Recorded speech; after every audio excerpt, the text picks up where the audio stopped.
नमस्कार प्रिय मित्रों, मैं ज्योतिषकार कमल आप सबका हार्दिक अभिनंदन करता हूं आपके अपने इस प्यारे यूट्यूब चैनल एस्ट्रो कमल में। दोस्तों, आज हम गणेश अप्सरा की बात करते हैं। अप्सराओं की साधनाएं बहुत प्यारी साधनाएं मानी जाती है, लेकिन इन साधनाओं को करने के लिए प्राय लगभग गुरु मना कर देते हैं। ठीक रहे यार, प्राय गुरु मना कर देते हैं। क्या है, मुसलमानों में, इस्लाम में परी की साधना और हिंदुओं में अप्सरा की साधना, ये साधना गुरु तब तक नहीं देते जब तक साधक का ब्रह्मचर्य वो अच्छी तरह से जांच नहीं लेते। कारण ये है कि जब अप्सरा या परी सामने आती है तो आदमी की काम वासना 1000 गुना ज़्यादा बढ़ जाती है। लेकिन आज जो मैं साधना बता रहा हूँ, इस साधना में काम वासना 1000 गुना ज़्यादा नहीं बढ़ेगी, बल्कि आपका जीवन एकदम संयमित हो जाएगा। ये अप्सरा गणेश अप्सरा के नाम से प्रसिद्ध है। इस अप्सरा का नाम है अप्सरा तारा रानी। तारा रानी अप्सरा, तारा देवी अप्सरा। ये अप्सरा गणेश अप्सरा के नाम से इसलिए विख्यात है कि गणेश जी की पुजारन है। अप्सराओं की दुनिया में बहुत सारी ऐसी अप्सराएं हैं जो अलग अलग देवी देवताओं की भक्ति करके, पूजा करके उनका नाम अपने साथ में जोड़ने की योग्यता पैदा कर चुकी है। और उनका नाम ही नहीं, उनमें बहुत सारी शक्तियाँ भी पैदा हो गई है। थोड़ी सी पूजा से वो प्रसन्न होकर के साधक को अपने जीवन में विलक्षण फल देती है। दोस्तों, यदि किसी का विवाह नहीं हो रहा हो और वो तारा देवी अप्सरा की साधना कर ले, गणेश अप्सरा की साधना कर ले, फट से उसका विवाह हो जाता है। किसी के जीवन में संतान नहीं हो रही हो, संतान हो जाती है। किसी की आर्थिक परेशानी हो तो आर्थिक परेशानी दूर हो जाती है। कोई भी प्रकार की समस्या हो, बस तारा देवी की साधना करने से उसके जीवन में सारी समस्याएं दूर हो जाती है। इतना ही नहीं दोस्तों, यदि उसके जीवन में दुश्मन पैदा हो गए हैं, शत्रु पैदा हो गए हैं, तो इस साधना को करने के बाद में क्या होता है, इस साधना को करने के बाद में उसके जीवन में जो कोई भी शत्रु रहते हैं ना, वो शत्रु खुद उसके जीवन में ऐसा काम करने लगते हैं जैसे कोई दोस्त कर रहा हो, मित्र कर रहा हो।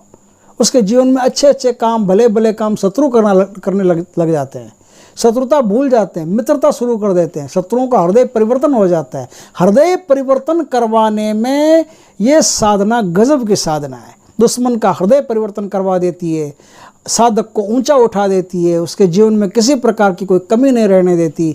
इस प्रकार से ये जो इंद्र की सभा में नाचने वाली अप्सराएं, उनसे ज़्यादा शक्तिशाली, उनसे ज़्यादा ताकतवर और उनसे ज़्यादा समर्थ ये साधना है। ये साधना, ये समझ लो कि आप एक तरह से गणेश जी की साधना कर रहे हो। उसी प्रकार से माता गणेश अप्सरा यानी तारा देवी की साधना होती है।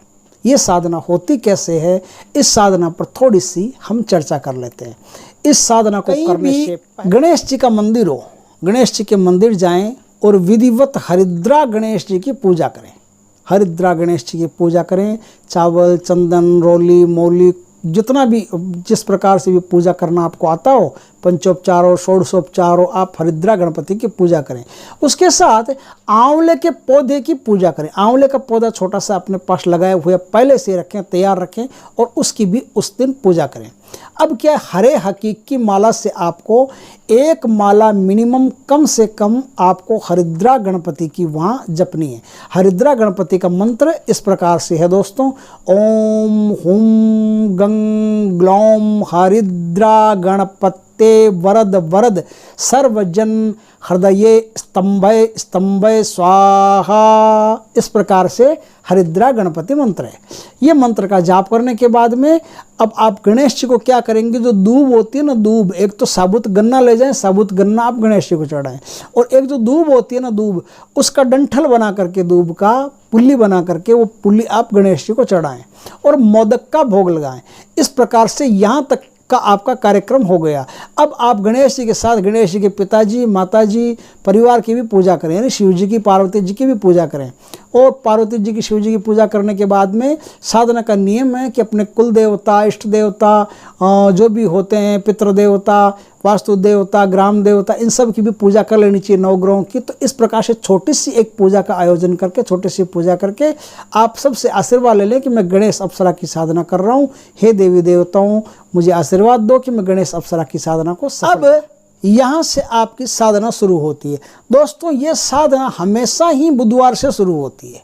बुधवार के दिन यदि ग्रहण हो, बुधवार के दिन दीपावली हो, बुधवार के दिन दशहरा हो, बुधवार के दिन होली हो, बुधवार के दिन कोई पर्व काल हो, सर्वार्थ सिद्धि योग हो, अमृत सिद्धि योग हो, पुष्य नक्षत्र हो, कुछ भी प्रकार इस प्रकार से कोई भी शुभता उस दिन हो तो उस दिन से ये साधना शुरू होती है। तो अब इस साधना के लिए करना क्या पड़ता है वो मैं आपको बता देता हूँ। इस साधना के लिए मित्रों आपको क्या करना पड़ता है, एक सुंदर कक्ष चाहिए जो एकांत में हो। एकांत में सुंदर कक्ष, क्योंकि रात्रिकालीन साधना साधना लगभग रात्रिकालीन ही होती है। तो एकांत कक्ष हो, उस एकांत कक्ष में आपको ये साधना शुरू करनी है। उससे पहले उस कक्ष की अच्छी तरह से साफ सफाई, सुगंध वगैरह दे करके रूम को मस्त बना ले, एकदम स्वर्ग जैसा बना ले, ताकि उसमें देर तक आप बैठे रहो तो कोई दिक्कत नहीं हो। एक सबसे बड़ी खास बात है कि उस कमरे के अंदर यदि महाभारत के या काली माता के जीभ निकाले हुए और या हनुमान जी के ऐसे गदा हाथ में लिए हुए, है ना, और नरसिंह भगवान के से पेट फाड़ते हुए, उसके वो कौन सा राक्षस था जिसके पेट फाड़े थे ना, हिरण्यकश्यप के, तो वो पेट फाड़ते हुए ऐसे कोई चित्र यदि उस कमरे में हो तो वो चित्र कृपया वहाँ से उतार करके पास वाले कक्ष में आप विराजमान कर दें। और घर में कोई भी बूढ़े बुजुर्ग चले गए हों, आपके लिए आदरणीय हो, अच्छी बात है, बहुत बढ़िया बात है, लेकिन उस कमरे में यदि कोई ऐसे मृतक की तस्वीर हो तो वो भी उतार करके आप अन्य किसी कक्ष में आप विराजमान कर लें। इस प्रकार से ये एक पैरा हुआ, इसका आप अच्छी तरह से आपको क्या करना है, उत्तर दिशा की जो दीवार होती है ना, उत्तर दिशा की दीवार, आपको मुंह उत्तर दिशा की तरफ करके बैठना है। तो उत्तर दिशा की जो दीवार होती है उस दीवार से सटा करके एक लकड़ी का पाटा बाजोट रखना है। उसके ऊपर एक हरा कपड़ा बिछा देना है। हरा कपड़ा बिछा करके उसके ऊपर एक सुंदर दिव्य कन्या का, ऐसे कंप्यूटर से आजकल बढ़िया बढ़िया चित्र बन जाते हैं, जिसका ही बनाओ, सुंदर दिव्य कन्या का ऐसे चित्र आपको वहाँ बनवा करके, उसकी फ्रेमिंग करवा करके वो चित्र वहाँ स्थापित करना है। वो चित्र स्थापित करना है। उसके बाद में मूंग की एक ढेरी लगानी है और मूंग की ढेरी पर आपको यंत्र के दोनों तरफ, है ना, ये मूर्ति के दोनों, वो जो फोटो लगे उस फोटो के दोनों तरफ एक एक यंत्र स्थापित करना है। फोटो के राइट साइड में, फोटो के राइट साइड में, आपके लेफ्ट में हो जाएगा, ध्यान रखना, फोटो के राइट साइड में आपको हरिद्रा गणपति का शुद्ध सिद्ध प्राण प्रतिष्ठित यंत्र स्थापित करना है, ठीक है। और फोटो के लेफ्ट साइड में आपको तारा देवी अप्सरा का यंत्र स्थापित करना है। दोनों तरफ आपने यंत्र स्थापित कर लिए। अब आपके पास क्या, एक आंवले का पौधा है। वो आंवले का पौधा आपको, जिस तरफ आपने तारा देवी का यंत्र रखा है ना, उस तरफ नीचे आप कहीं किसी बर्तन में उसको स्थापित कर सकते हैं। उसमें रोज जल देना है, रोज उसकी पूजा करनी, ध्यान रखना। तो उस आंवले के पौधे को आप वहाँ स्थापित कर देते हैं। अब क्या है, उसमें दोस्तों मोगरे की अगरबत्ती या मोगरे का वो धूप बत्ती, इन दोनों में से कोई लगती है। अगरबत्ती करो तो 6 अगरबत्ती लगेगी। 6 अगरबत्ती आपको कंटिन्यू जलाते रहना जब तक आपका मंत्र जाप पूर्ण नहीं हो। इसमें बकरी का जो दूध होता है ना, बकरी के दूध में मिश्री मिला करके उसका प्रसाद चढ़ाना पड़ता है, उसका भोग माता जी को देना पड़ता है। तो बकरी का दूध चढ़ा दिया आपने। इसमें क्या होता है, हरी सब्जियां जो होती है ना, वो हरी सब्जियां आप बाज़ार से लाओ। और हरी सब्जियां मतलब ज़्यादा एक साथ मत लेना, सुबह इतनी सब्जी बनाओगे कैसे, तो थोड़ी सी हरी सब्जी लाना। हरी सब्जी ला करके किसी पात्र में वो हरी सब्जी आप माता जी को अर्पित करना।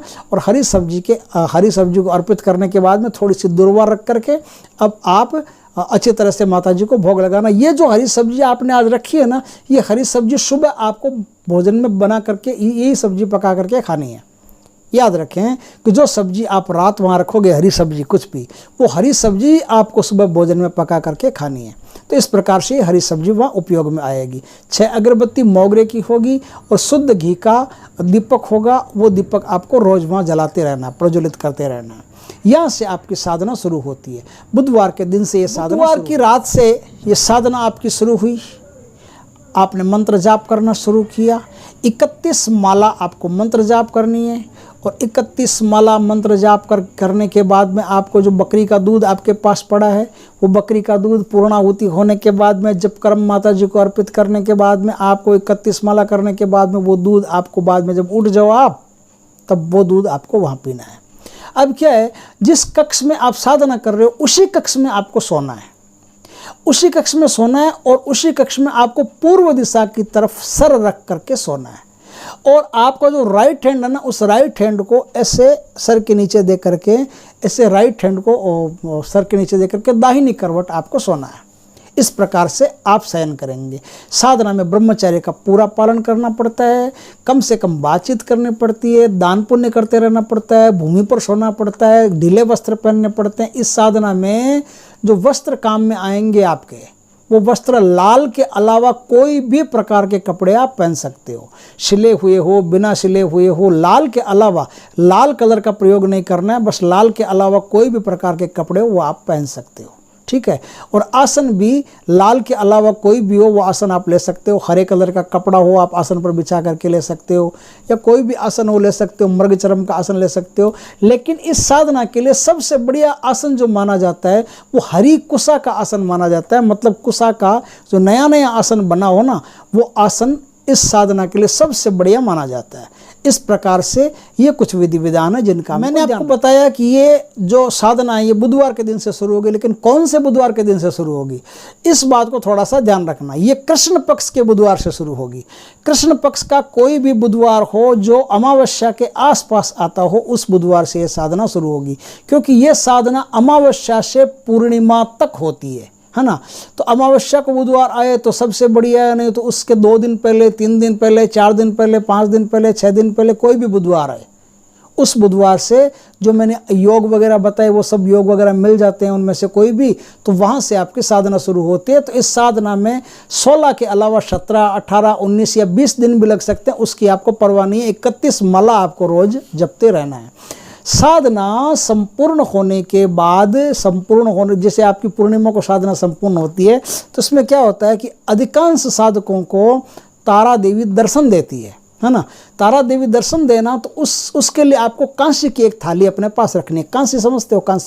कांसी की थाली अपने पास रखनी है। उस कांसी की थाली में आपको फल फूल ऐसे सब कुछ रखना है। आपको मिष्ठान वगैरह, भोजन वगैरह, माला वगैरह, ये सब आपको, चंदन पानी सब रखना है आपको। बकरी के दूध से बनी हुई खीर आपको रखनी है, और उस खीर की एक विशेषता होगी कि उसमें चाहे मेवा कितना ही डालो आप। पिस्ता जो होता है ना, पिस्ता, हरा पिस्ता, वो काट करके सबसे ज़्यादा हरा पिस्ता उसके ऊपर बिखेरा हुआ होना चाहिए। बस इस बात का ख्याल रखें। जब माता जी प्रकट हो तो माता जी को ये सब सामान अर्पित करें आप। उनके चरण छुएं, चरण छू करके उनके चरणों को धोएं, उनका आशीर्वाद लें। आशीर्वाद लेने के बाद में अप्सरा को ये सब सामान आप थाली में प्रस्तुत करें कि माता जी आप भोजन करो, कि माता जी आप फल पुष्प आपको मैं अर्पित करता हूँ। इस प्रकार से उनको अर्पित करें तो वो माता जी आप पर प्रसन्न होंगी, और प्रसन्न होने के बाद में आपको आशीर्वाद देंगी, और उस आशीर्वाद से आपके जीवन में इतनी बरकत होगी, इतनी उन्नति होगी कि जितनी आपने कभी कल्पना नहीं की होगी। ये आपके 3 साल तक ये चलेगी। 3 साल के बीच बीच में यदि आपको चाहिए कि आपकी उन्नति लगातार चलती रहे, तो 3 साल के बीच में कभी भी किसी भी बुधवार से शुरू करके फिर इस साधना को रिपीट किया जा सकता है। दोस्तों, साधना पूर्ण होने के बाद में जितना भी सामान बनता है ना, माला वगैरह कुछ भी आपके पास हो, सारा सामान ले जा करके बहती नदी में प्रवाहित कर दें, और 1 माला इस मंत्र का रोज आप जाप करते रहें। आपके जीवन में चहुमुखी विकास होता रहेगा। इस प्रकार से ये तारा देवी अप्सरा की साधना है।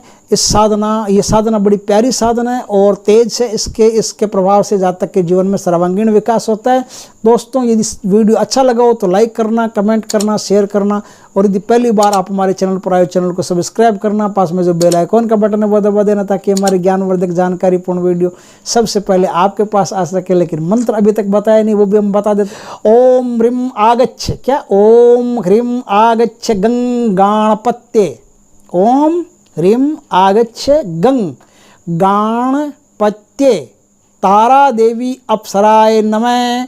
ओम ह्रीम आगच्छ गंगाणपत्ये तारा देवी अप्सराय नमः। ओम ह्रीम आगच्छ गंगाणपत्ये तारा देवी अप्सराय नमः। इस प्रकार से मंत्र है। इस प्रकार से मंत्र जाप करके आप अपने जीवन का भी उद्धार कर सकते हो, दूसरों के जीवन का भी उद्धार कर सकते हो, क्योंकि आप उद्धार कर सकते हो तभी दूसरों के जीवन का उद्धार कर सकते हो।